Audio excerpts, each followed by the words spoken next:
So, hello, good morning. We're running a few minutes late, so if I may, my name's Atam, Sandhu. I'm the CEO of DMA. We're hosting today's event alongside our partners that you can see here on the slide. Opposite, we're running a few minutes late. We're going to run straight into the program just after a few words from me. Just to let you know, this room, there is an overspill room right opposite here, where I know many of you are watching this on a relay screen. Thank you so much for having come here today. Really delighted to do and host this extraordinary event, which has had so much interest, more interest than we've ever had at a DMA event. So sorry to your friends and colleagues that have been unable to gain entry this morning, but we will do a full summary of the event and send it out to everyone that wasn't able to attend today. Thank you for coming. Thank you for making this a success. Thank you to the support that we've had from HMG. Thank you to the Minister, and thank you to all of our distinguished guests. There are too many to address at the moment, but thank you to all the ambassadors, high commissioners, heads of missions, ministers, heads of parastatals, sovereign wealth funds, IPAs, and other parastatals that are here today. And we're going to begin straight away with one of my favorite ministers of this administration, previous administrations all the way back to 2010, and a very good friend as well. I'm very pleased to introduce the Honourable James Duddridge, Minister for International Trade, soon to be Sir Duddridge or Lord Duddridge or something that we're not allowed to talk about at the moment, but a very distinguished member of the British government. Please welcome James Duddridge.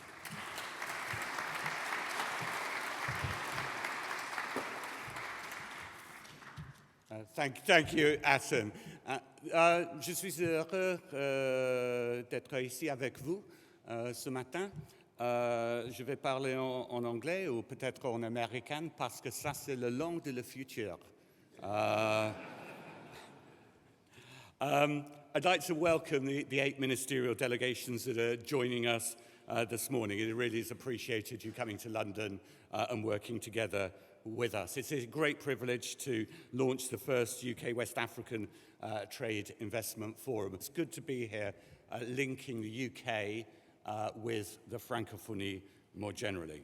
Today's conference will help deepen relations and economic ties between our nations for years to come. There are many great opportunities, and healthy competition is good for all our nations, so you can source goods and services at the highest level at the best price from around the world, rather than simply relying on traditional partners. Now, prior to entering politics, I was a banker in a number of places across Africa, including in Abidjan for what is now Banque Atlantique de Côte d'Ivoire. I was in southern Africa, in Swaziland, where I met my wife. That's my first port of call, Eswatini, as is now. And in Botswana, where I ran a big bank with the operations, and been in and out of Africa over the last 25 years. And no doubt when my political career comes to some untimely end, hopefully one of your good countries will invite me back to live and work on the great continent. So I'm not going to tell you the old story of Africa rising and the opportunities. I mean, many people can do that and have done that. But I genuinely have seen the entrepreneurial spirit across your region. I believe in trade. I believe in the power of trade, not just for UK PLC and our equities, but the collective good. Development does not always come in the form of cash being handed out in aid. That plays a part. But the development budget is microscopic compared to the trading relationships across the continent. It is microscopic compared to the opportunities of the growing population that quite rightly are demanding a higher standard of living and a more equitable share of the resource production and assets of your countries. So I think this is an unprecedented point for the UK government in terms of the focus we've got on Africa. Occasionally I felt like a lone man reaching out to Africa. You've now got a Minister for Africa who's very well respected, Gillian Keegan. Her predecessor now sits in Cabinet, Vicky Ford, doing development. You've got me in the Department for International Trade, and I only accepted the job on the basis I got to do trade with Africa. And it's going to be a much more significant part of my job than it has been people previously. And of course, we've got Kemi Banadok, my boss as Secretary of State for International Development, of Nigerian African heritage. And she's not bothered about being defined by that. She knows there's a real opportunity. She grew up in large part in Nigeria wealthy, and as a result of inflation, ended up having to be back in the UK and working in McDonald's. I mean, she's seen the ups and downs of the continent. She says, don't tell me about dictators. I lived under one in Nigeria. So she knows the struggles and the opportunities. But it's not just a political team. You've got the excellent John Humphreys. John, are you? He's right at the front. Sorry, I didn't see. Excellent John Humphreys, who's also got a team you'll know around Africa. Stephen, Michael, and Jalor. And you've got Steve on the UKEF side. You've got British International Investment, CDC, as old. So there is plenty of resource here to fire up your dynamic region and its entrepreneurial energy. We want you to flourish. And to flourish globally, and in particularly in Africa, with the 54 countries and all the borders, we need to tear down the protectionist global trade barriers that are a block to African growth. Protectionism is unfair, unjust, and unnecessary, and it's counterproductive. But that doesn't mean we can't intervene in the market. I'm looking forward, hopefully, I don't know whether he's in the audience, seeing Lee White. I was in Gabon a few months ago, and I looked at a dining room table I wanted to buy, a hardwood dining room table from hardwood that's essential in Africa. But I will be able to buy that wood and hold my head high because they've done the monitoring so that the cutting of the logs is sustainable. And they've done something which one could argue is protectionist, and it probably is, but short-term it works. They can't export those logs. They have to do the value added in Gabon and then export the table, thus retaining more capital within Gabon, within the trading area there. But the direction of travel, free trade helps all, and no doubt that will be something that thrives because it's cheaper to make tables in Gabon than to do it in central London. We need to be really focused on bringing down trade barriers. I'm a bit of a fan of football. And quite often when I'm in Africa, people want to talk about Manchester United and Manchester City, mainly because their countries are providing the main players. But trading systems, it's like having a professional footballer going out onto the field with their shoelaces tied together.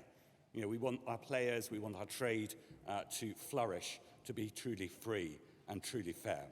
And we will use the freedoms we've got in the UK outside the EU to set British and African firms of many of the bonds that have limited us. And indeed, from a British perspective, looking beyond Africa as well to Asia and markets that are growing faster than the European Union and, in fairness, ourselves included.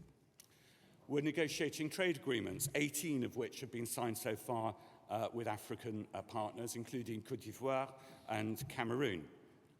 We've removed virtually all import duties from 33 African nations through our new developing countries trading scheme. So you can sell to the UK not only on zero tariff, but without the bureaucracy that comes with a nuisance tariff of a few percent that makes no money but gets in the way of trade.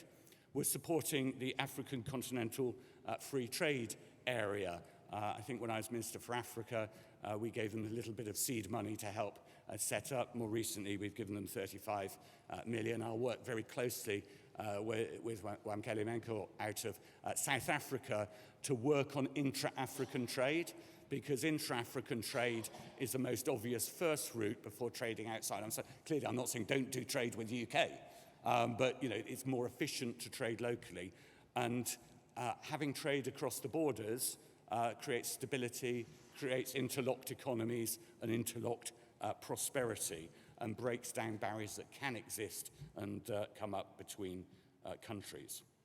We will need to use our international trading system better for the benefit of Africa and development. So my brief at the Department of International Trade includes working with multilaterals such as the World Trade Organization, and it's great particularly to be again working with Dr. Ngozi at the WTO, the first woman who's led the WTO, the first African who's led the WTO. That is really something to celebrate. And I'm looking forward to working with her. I've already met some of her colleagues at the G20 to make the global trading rulebook work for Africa, to make it fairer and fit for purpose. But we all know one of the big challenges across the continent, and particularly in West and Central Africa, is infrastructure, which is the bedrock of sustainable growth. Good roads, good utilities, good energy supplies, secure mobile connectivity, decent healthcare. They're all critical to development.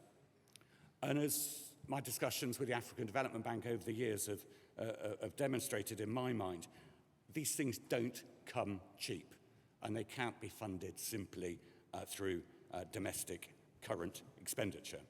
Africa's total annual infrastructure funding needs are estimated to be over $180 billion each year. Access to finance holds the key to the future, and the UK can provide this money. Not all of it, but we can be part of the package. We want to be the investment partner of choice for your regions, your countries. We want a partnership of equals, where we listen and we learn as we work alongside you to meet your goals, not our goals. Opening the door for wider collaboration with British and African businesses across the full remit of goods and services, and particularly here at the financial centre of the United Kingdom, arguably the financial centre of the world, working with the London Stock Exchange, British legal firms, British accounting firms, to give your investors the security and to give you the security that all the nations pulling together are working in your national interest, not their national interest. And we're making progress in the UK. Last year, the UK was the biggest European investor in Africa, West Africa, last year. Thank you, bless you. Well, it wasn't my money. I feel I'm taking credit for something that wasn't entirely mine. With infrastructure development groups like Infraco and other private sector investors playing a crucial role in taking deals from the drawing board to the boardroom and to delivery. Private enterprise is the key to the charge to prosperity, but governments do have a role. And I mentioned the Gabonese example of where the governments have intervened very constructively. But also we have a role here in the UK. The UK playing our part through the Export Finance Agency, UKEF, which was delivered more than £750 million worth of support for projects across the Francophone West Africa, the Francophonie, over the last 2 years. And very crucially, we operate the 80-20 rule, which is very much in your favour. So we will guarantee 100% of a deal, even if it only contains 20% UK content. So that's good for consortium lending that holds other countries and other companies in check. So if we're providing a loan guarantee 100%, we've got 20% content, there might be 20% French content, the rest from somewhere else. All of those people in that consortium were holding one another in check. So the French company might say, no, we can do it cheaper than the British company. It pulls everyone in the right direction to deliver for the country's need, not to deliver for their shareholder. And that offering is exceptional. No other country will offer such a small amount of their content whilst guaranteeing the whole content. So please do use that in consortium lending. Just to put a bit of flesh on what we're doing by way of example. UKEF is supporting firefighting equipment in Senegal and supporting 100 million road expansion in Cameroon. But we want to go further and faster in driving British investment, which is why I'm delighted today to announce 2 landmark funding deals in Togo and in Benin. UKEF are guaranteeing a loan worth more than 100 million with the government of Benin to fund the construction of the new ministerial city, including using UK suppliers, and providing a loan guarantee worth 70 million for the construction of a new road between Togo in Benin using British materials. A good way to win all around. UKEF does a lot in the region, but I think we can do a lot more. We're open for business. Come and talk to us. Now, I've had the fortune as a minister of visiting Cameroon relatively recently, visiting the Ivory Coast a number of times. I've visited Guinea, Niger, Senegal a few times, and a few months ago was in Gabon in preparation for its finalising its application for membership of the Commonwealth, and delighted to welcome you as Commonwealth friends, not just friends from Africa. But I sadly have not yet visited, I'm not sure whether Gabon are claiming to be the newest Commonwealth member or Togo are, maybe joint winners. I've not yet visited Lomé. I look forward to doing so via Benin, looking at the road, whether I end up cutting a ribbon or getting a spade, whatever it is ministers do for that photograph. I'd like to see the progress while I'm there. And so what a wonderful excuse to visit those 2 great countries, and I apologise for not visiting earlier. Turning to energy prices and the UK, Putin's war in Ukraine is horrific, but I know it's having many real-world impacts. In fact, more people are probably dying in Africa because of grain shortages than are dying in the battlefield of Ukraine. It's also hitting energy supplies and costs here in the UK. My domestic bill has gone up 3 or 4 times without government intervention, but also in Africa. Yet you have some of the richest potential renewable energy supplies. And we in the UK are world leading in that area of expertise. So we can support your nations in developing their wind, their solar and hydropower capabilities. You can be the powerhouse for energy in this world. That's why we're doubling climate finance green initiative growth to developing nations by over £11.5 billion over the next 5 years. And as we look ahead to future trade investment between Britain and the Francophone Africa, we must do so with confidence and enormous ambition, pulling out all the stops to build a bigger, better, bolder partnership that delivers for your people and your businesses and our countries, for all our countries. So let's use this forum to deepen our diversity of economic bonds, forming closer ties, working together to generate new growth, new jobs, deliver a cleaner, greener, more resilient future for our people. Thank you very much.